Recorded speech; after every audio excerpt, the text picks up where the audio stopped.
título, a esta última sección sí le puse título, y se llama Llamados a ser agentes de reconciliación. Hoy quiero que estudiemos juntos la palabra y que estudiemos sobre algo que está en el mismo corazón de Dios y está en el corazón de Dios para que nosotros lo vivamos. Y es algo importantísimo, mis hermanos, es la vida en comunidad. Algo que nos tiene que quedar completamente claro es que la iglesia no es un club social. A veces la tratamos de esa manera, pero no, definitivamente, mis hermanos, la iglesia no es un club social, no es una organización de personas más, no. La iglesia, aunque algunas personas intenten tratarlo así, la iglesia no es una empresa, aunque a veces hay personas que la administran como si lo fueran. Eso no es una planta de producción. Nosotros somos el cuerpo de Cristo. Y la palabra nos enseña de que el pueblo de Cristo no debe estar separado. Miren, mis hermanos, el cuerpo de Cristo, que somos nosotros, somos una familia espiritual a la que Dios ha llamado a vivir una realidad que tiene que ser alternativa al mundo, a un mundo que está fracturado. Insisto, hay una frase que a mí me encanta: debemos cristianizar el mundo, pero jamás mundanizar la iglesia ni el cristianismo. Nosotros tenemos que ser una opción para un pueblo destituido y apartado de la presencia del Señor. Nosotros tenemos que ser ese elemento de reconciliación y dar esa oportunidad a aquellos que están en la inmundicia en reconciliarse con Dios. Sin embargo, mi hermano, nosotros no tenemos claro cómo hacerlo. A mí me encanta, de verdad que sí, lo que tiene que ver con la comunidad anabautista, y me parece que esa capacitación que se hizo en la iglesia Betel, comunidad Betel, me pareció tan oportuna para estos momentos, porque, mis hermanos, si usted ve lo que está pasando en el mundo, téngalo por seguro, usted puede estar completamente convencido de eso. Los tiempos se acortan. Y no refiriéndome particularmente a esta iglesia, sino a la iglesia universal. Nos veo tan divididos, peleando por cosas que no son lo que el Señor vino a enseñar, que se siembra en mi corazón una preocupación muy grande. Y es cómo nosotros hablamos o ejercemos el ejercicio de la reconciliación. ¿Cómo damos testimonio?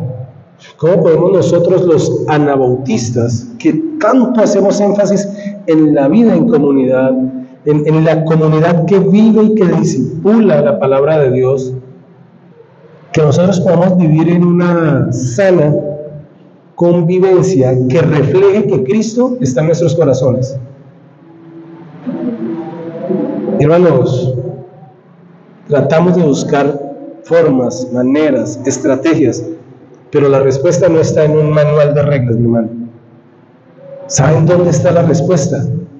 En un corazón transformado por el Espíritu Santo. El texto que estaba leyendo ahora Giovanna en la apertura decía Gálatas 5, del 22 al 26. Dice: Mas el fruto del Espíritu es amor, gozo, paz, paciencia, benignidad, bondad, fe, mansedumbre, templanza. Contra tales cosas no hay ley. Y los que son de Cristo han crucificado la carne con sus pasiones y deseos. Y me encanta lo que dice el texto siguiente: si vivimos por el Espíritu, andemos también por el Espíritu. No nos hagamos vanagloriosos, irritándonos unos a otros, envidiándonos unos a otros. Si usted toma apuntes, usted se fijará que dentro de la palabra a la cual el Señor me guió, confío que es así, y no unos frijoles trasnochados, usted va a notar que las dos primeras enseñanzas estaban más centradas. Mírenla, por eso esa primera vez yo les hablaba que se fijaran mucho en la forma que lo expresa. Cuando Pablo enseña sobre la carne, no le dice que son frutos o fruto, le habla de que son obras. ¿Y qué son las obras? Sino aquellas cosas que hacemos por complacencia.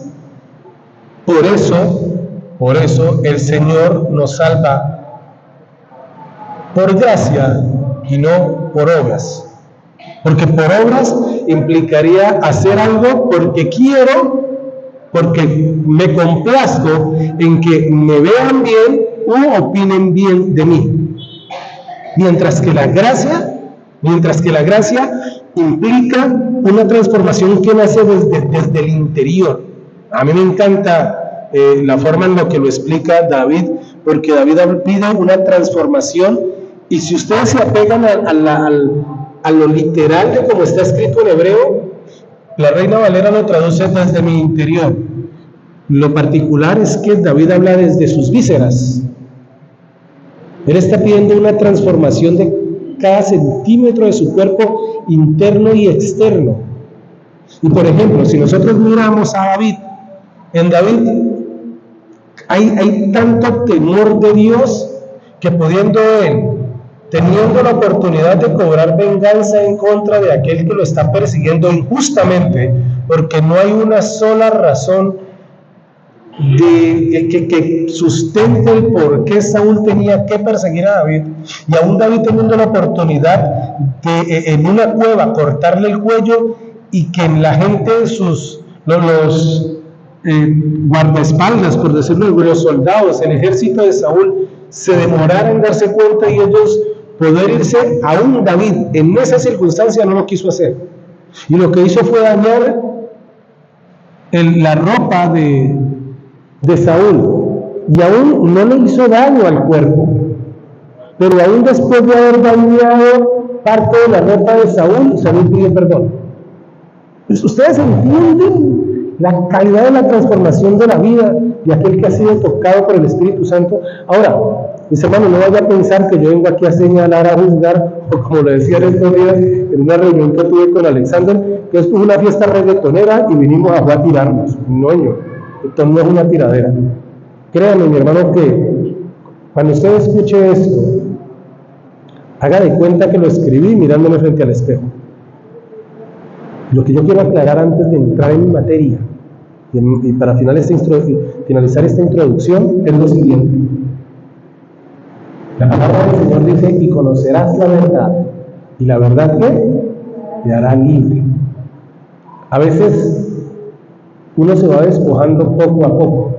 Uno quisiera que fuera como esos disfraces, ¿no? Que uno se quita un cierre, y ya, se lo quitó y ahora sí para ducharse.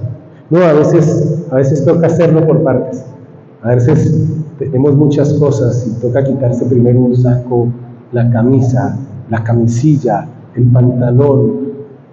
Los jóvenes ahora usan pantalonetas debajo del pantalón, la pantaloneta, los zapatos, las medias, para poder quedar completamente como el Señor los trajo al mundo. Y a veces la vida cristiana actúa de la misma manera. Cuando nos conocemos al frente del Señor, sabemos y tenemos ese encuentro y es maravilloso. Pero a medida que vamos avanzando y vamos madurando en la fe, sabemos que tenemos que despojarnos de cosas.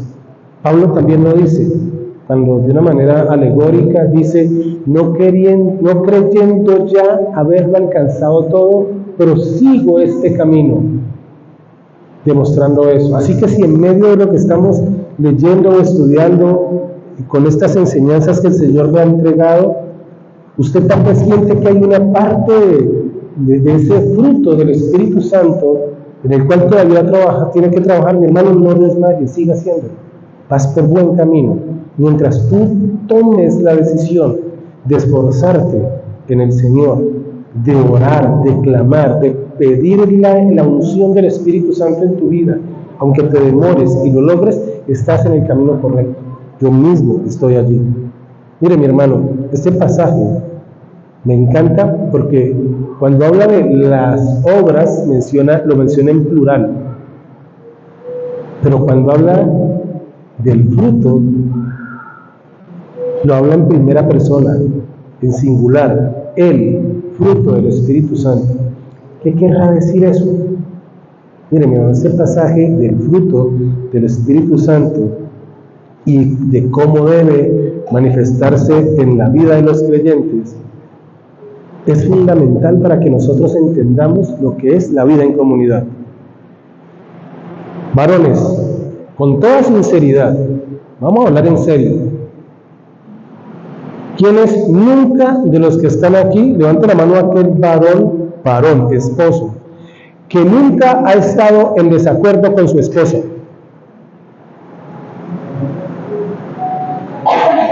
Fijo, los que no vinieron no se levantaron la mano.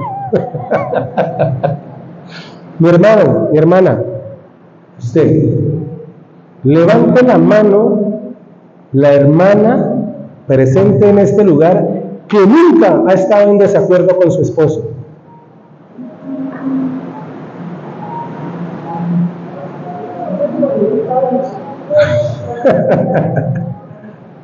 Mis hermanos, eso hace parte del hablar. Yo molesto hay gente a quien yo amo sinceramente, y doy como ejemplo a mi esposa. Mi esposa es muy inteligente, me encanta la manera que piensa, es una mujer de quien yo he aprendido mucho.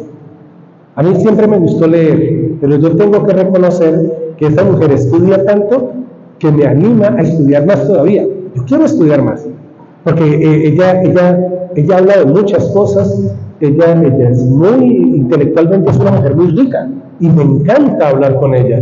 Me fascina tener conversaciones con mi esposa, me encanta. Y a veces no hablamos de cosas profundas, ¿cómo va a ser la formación? No, podemos estar hablando, discúlpenme la expresión, podemos estar hablando de bobadas, pero me encanta hablar con ella. Y tengo tantas cosas buenas que decir de ella, pero hincha del Cali. Ya me miraron por allá, pero es hincha del Cali.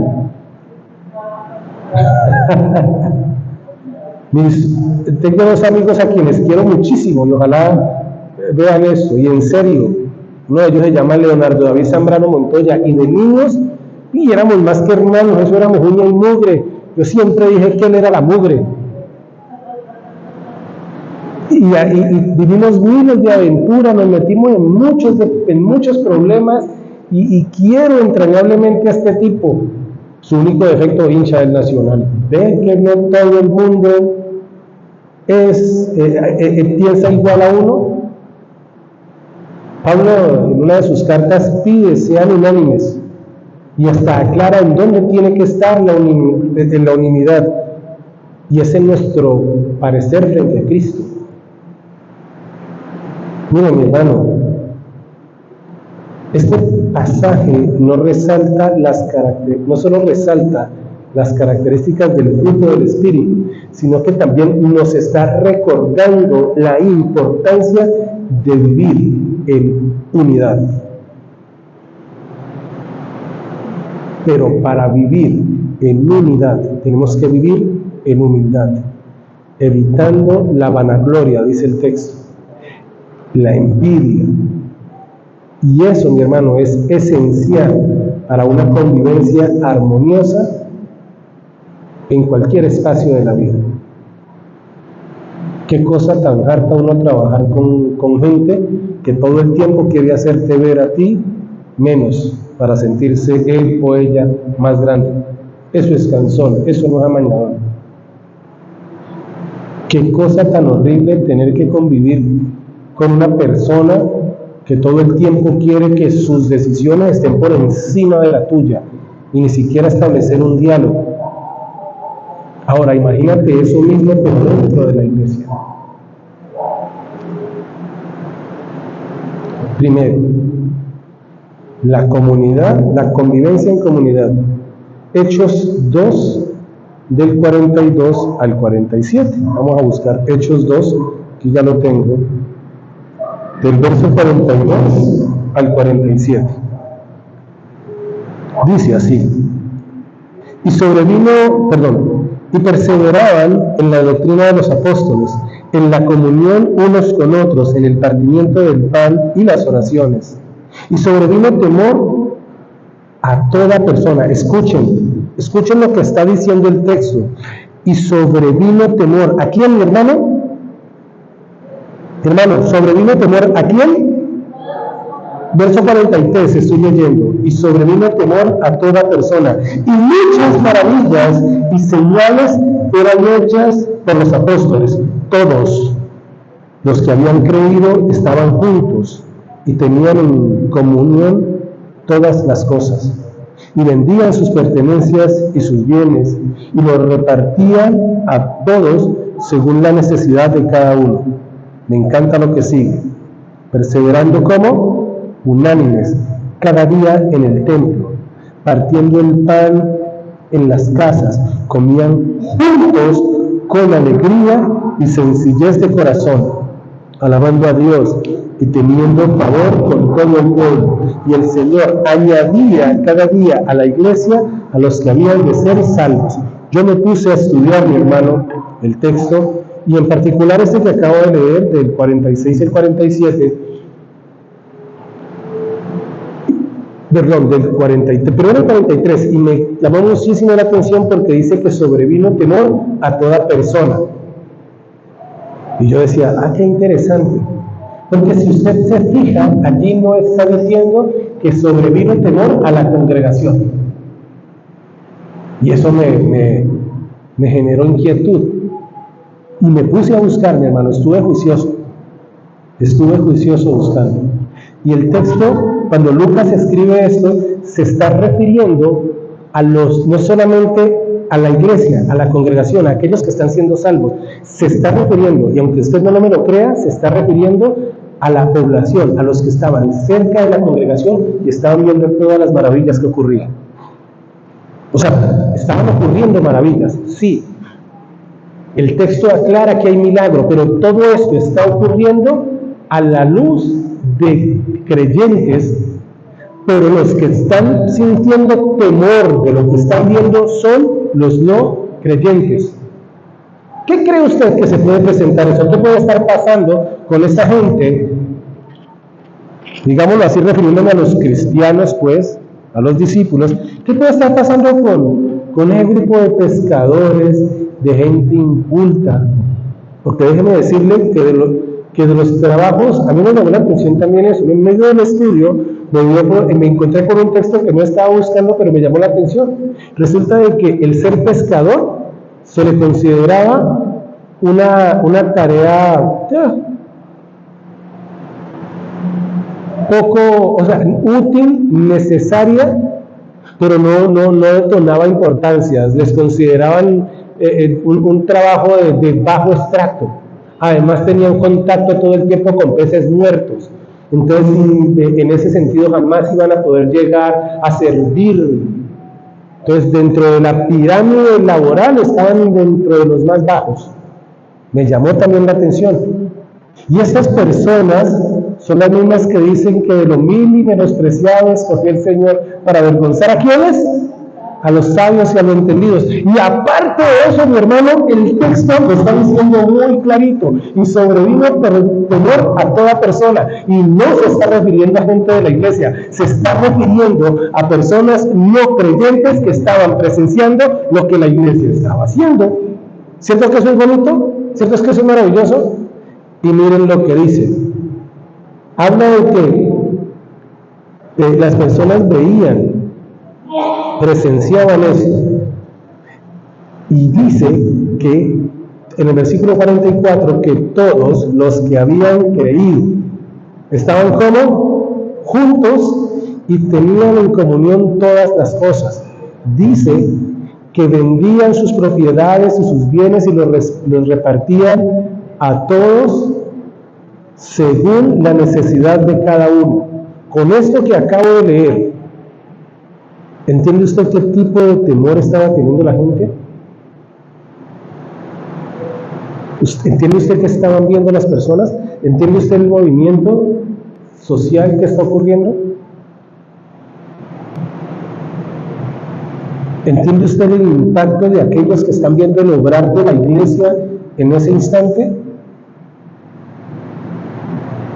Ahora entiende usted por qué ese obrar completamente fuera de lo normal, socialmente hablando, está sorprendiendo, es la palabra más adecuada. En lugar de asustar, no recuerdo ahorita el griego.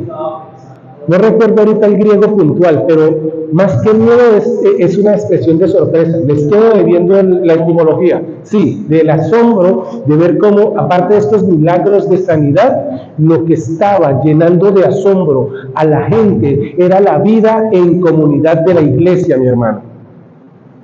Era la vida en comunidad de la iglesia. Y a mí me llama la atención, y créanme que no lo hago con aire de criticar por criticar, sino de una crítica constructiva, que la gente está centrada únicamente en vendían sus cosas y entregaban todo. Ay, tan rico vivir así, pero no estamos pensando en el esfuerzo propio para alcanzar la admiración, la sorpresa de la gente que está a nuestro alrededor, diciendo cómo viven de bonitos esos cristianos. ¿Entiende usted la magnitud de lo que estamos leyendo, hermano? De lo que estamos analizando, de lo que estamos estudiando. Hechos describe la vida de la primera iglesia, donde los creyentes estaban dedicando a la enseñanza de los apóstoles, a la comunión, y me encanta porque también estudié cuando habla del partimiento del pan y la oración. ¿Y sabe qué, mi hermano? Está hablando de la cena del Señor. No especifica cada cuánto lo hacen.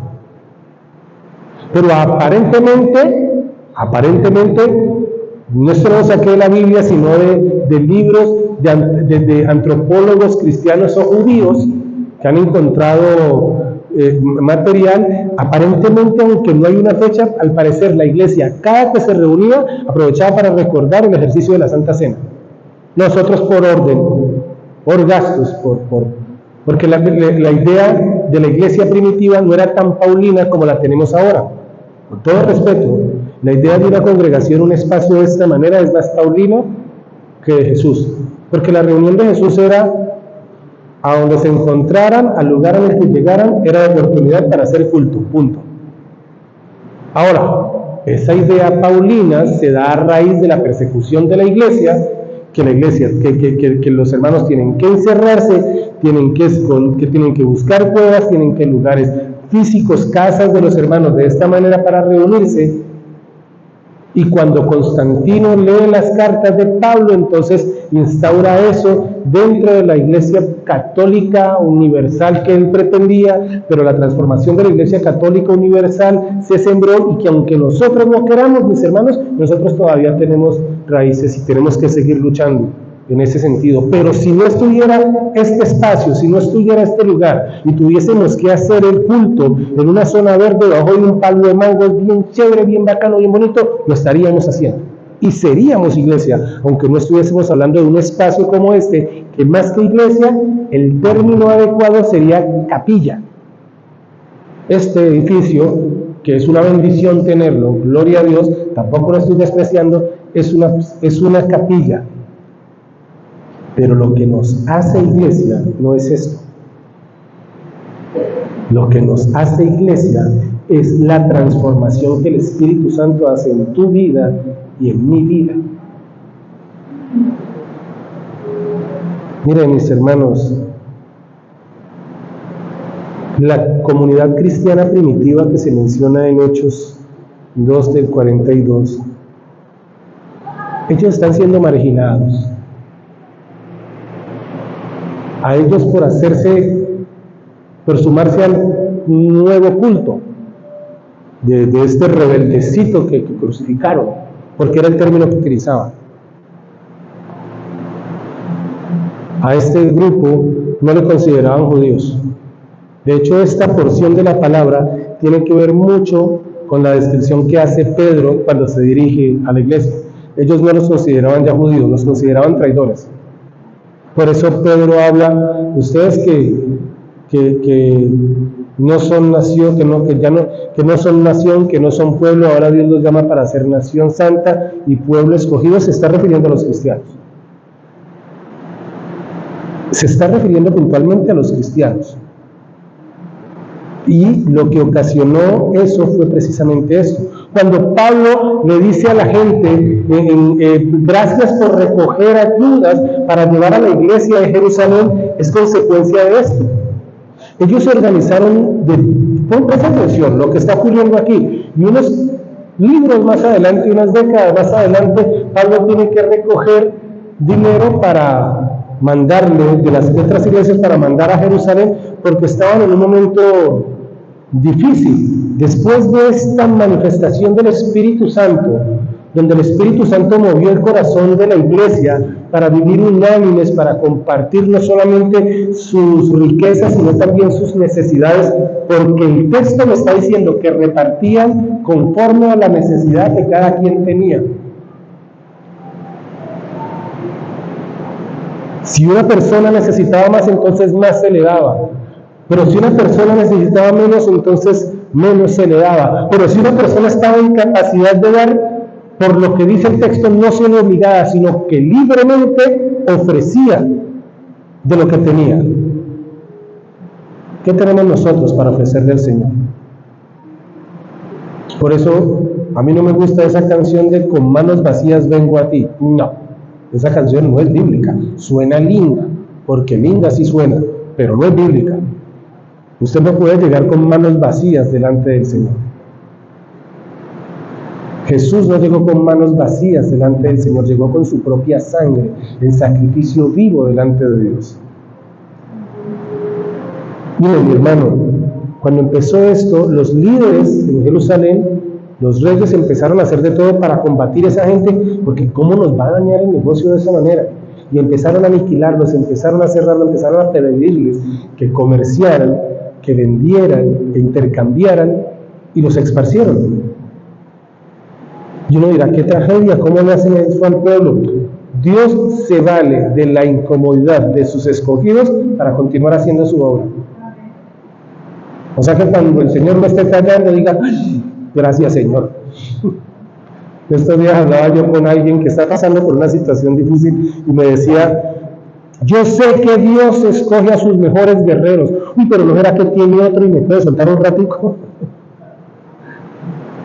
Pues mi hermano, si el Señor te está usando, si el Señor está trabajando en tu carácter y en tu corazón, agradece la obra que Él está haciendo.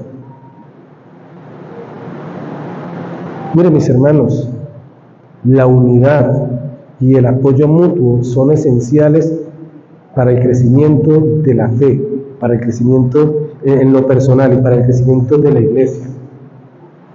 Nosotros utilizamos una expresión muy del diálogo. Yo de una forma, digo, nosotros no hablamos español, nosotros hablamos cristiañol. Entonces, nosotros no decimos, ¡uy, tan bacano! No, ¡qué bendición! Nosotros no decimos, ¡uy, como la estamos pagando de rico! Nosotros decimos, ¡gloria a Dios! Y casi que nos inventamos un idioma nuevo. Y eso no está mal, síganlo haciendo. Nosotros tenemos frases muy nuestras. Entonces, nosotros no decimos, ¡ay, somos solidarios! Nosotros los cristianos decimos koinonía. El koinos traduce comunidad. Y es eso lo que el Señor quiere. Mire, nosotros tenemos que reflejar esta relación profunda entre los miembros de la comunidad. Y más si tenemos un rótulo allá afuera que dice que nosotros somos una comunidad anabautista. La comunidad, los anabautistas no somos tan famosos a nivel mundial como otras comunidades. Pero si alguna iglesia bautiza a un adulto, se lo debe a los anabautistas, porque fueron los primeros en hacerlo. Si un médico que ni siquiera es cristiano, es ateo, tomó la decisión de declararse impedido para hacer una eutanasia o para llevar a cabo un aborto, se lo debe a los anabautistas por el tema de objeción de conciencia. Nace en el centro de esta comunidad cristiana. ¿Hay poco reconocimiento? Sí, pero no hay necesidad de restregarlo en toda parte. En lugar de restregarlo en toda parte, la necesidad que hay en este momento en las iglesias es de revivir esos momentos históricos de vida en comunidad. Pastor, entonces, donde hay conflicto no está el Espíritu Santo. Yo no he dicho eso. De hecho, lo que acabo de decir es que a veces el Señor utiliza esas cosas que nos duelen y nos incomodan para hacer la obra que Él necesita que se haga en la vida del creyente. Segundo punto de esta predicación, la resolución de conflictos. Mire, mi hermano, los conflictos son inevitables. Mientras hayan humanos metidos, allí hay una alta posibilidad de conflicto. ¿No lo cree? ¿No lo cree? Léase Génesis capítulo 1, capítulo 2 y capítulo 3. La tierra estaba desordenada y vacía, y el Señor le dio orden. Y vio que el Señor, ¿qué? Que todo era bueno en gran manera. Hizo Adán y Eva y se formó la recocha. Y entonces Eva escuchó la serpiente, tomó del fruto, Eva lo entregó a Adán la comió y empieza el problema. ¿Por qué te comiste el fruto? Porque la mujer que me diste me dio. Y yo no sé si usted ha notado que los seres humanos para asumir nuestras responsabilidades tenemos problemas.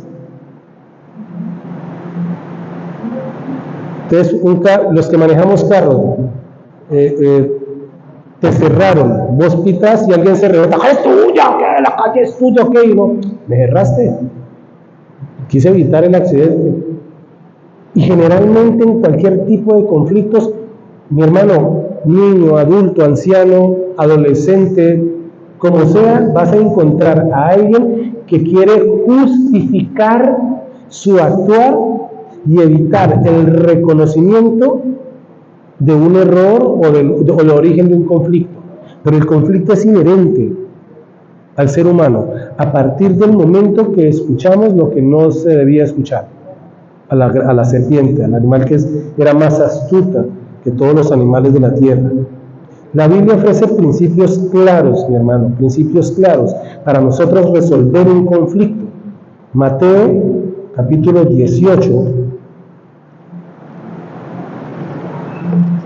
Mateo 18.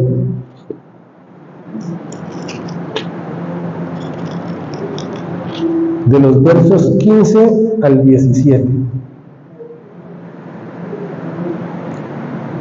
Amén. Vamos a leerlo desde el 15 y presten atención al título de este orden pedagógico que nos da Jesús, porque es un orden pedagógico. ¿Listo? Mateo 18, vamos a leerlo del 15 al 18. Amén. ¿Estamos ahí? Dice, por tanto, si tu hermano peca contra ti, ve y repréndele estando tú y él solos. Si te oyere, has ganado a tu hermano. Mas si no te oyere, toma aún contigo a uno o dos, para que en boca de 2 o 3 testigos conste toda palabra. Si no nos oyere a ellos, dilo a la iglesia. Y si no oyere a la iglesia, tenle por gentil y publicano. De cierto os digo que todo lo que atéis en la tierra será atado en los cielos, y todo lo que desatéis en la tierra será desatado en el cielo. Básicamente, mi hermano, Jesús lo que está entregando a la comunidad, a sus escuchas, es un manual de resolución de conflictos. Entonces aborda el conflicto de la primera manera, persona a persona. Entonces voy a decir un nombre cualquiera. Miriam, a mí no me gusta tu peinado y a mí me parece que usted debería peluquearse como yo. Y Miriam me dice, pues a mí no me gustan sus canas y yo considero que usted debería tinturárselas igual que del color del cabello mío. Y allí hay en este momento una discusión y una pelea. A algunos les parecerá tonta, a otras personas les parece profunda, pero antes lo que dice el Señor es que hablemos, Miriam y yo, nos pongamos de acuerdo. Si no funciona, entonces llamamos a Alex y a Elmer y nos sentamos, pero no funcionó. Ahora sí llamamos a más gente, y lo que está hablando es de un paso a paso. Y si usted se fija en lo que está diciendo el texto básicamente está diciendo: agote todos los niveles de comunicación: personal, plural y bajo liderazgo. Si ninguna de las tres funciona, entonces corten relación. En otro texto dice: mientras que tire tenda, haced la paz con todos, lo cual da a entender que a veces la resolución de conflictos no depende de una persona. Miren, vamos a leer el contexto de esto que acabamos de leer. En ese primer siglo, la comunidad judía consideraban que la honra y la vergüenza eran conceptos muy centrales de la vida en comunidad. Pues al tal punto, mis hermanos, que si a esta mujer que tuvo flujo de sangre durante tantos años, no le era honroso estar cerca a público. Y de hecho, donde ella hubiera sido encontrada antes de llegar a Jesús, pues la hubiesen podido apedrear.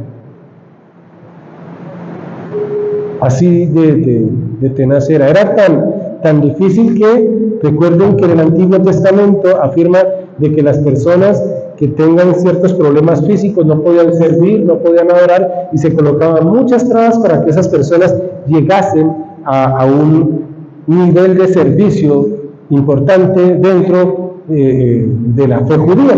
Pero un caso como aquel hombre ciego, que cuando le dice: Señor, ¿y él por qué? Si él nació ciego, ¿fue porque pecó o no pecaron los padres? Y el Señor le dice: ninguno de los dos es para la gloria de Dios. Y Jesús explica de una manera más real, más seria, más aterrizada, más teológica, cuál es el significado de esa ley. Que esa ley está hablando desde Él, no del enfermo, no del ciego, no del cojo, no del paralítico, sino que se está refiriendo a Él, a la hora del sacrificio delante del Señor, porque nadie tendrá jamás la perfección que tenía Jesús. Y básicamente de lo que Él está hablando, cuando les dice eso, lo que dice es: esto es para la gloria del Señor. Y si usted continúa leyendo el texto y se da cuenta que a este hombre lo llamaron acompañado de sus padres, el hecho de la vergüenza de que su hijo estuviera enfermo era una culpa también para ellos y para la comunidad. En ese contexto estamos hablando. Entonces, la forma en la que se resolvía un conflicto podía o no afectar la reputación de una persona o de la comunidad. Ejemplo de ese suceso, de cómo podía afectar a la reputación de alguien, recuerden cuando Juan describe que le llevan a una mujer que ha sido encontrada en pecado. Y lo que dicen ellos: mira, aquí le trajimos a esta mujer que fue encontrada, y si ustedes recuerdan, dice, en el mismo acto de la fornicación. ¿Qué debemos hacer con ella? Y dicen que la tiran delante del Señor. Y lo que hace Jesús es decirles: el que esté libre de pecado, que la descalabre, que tiren la primera piedra. Lo que pretendían ellos en esa resolución de conflictos está en la misma forma en la que se narra la historia, porque ellos dicen y afirman que ella fue encontrada en el mismo acto de fornicación, por ende no estaba sola,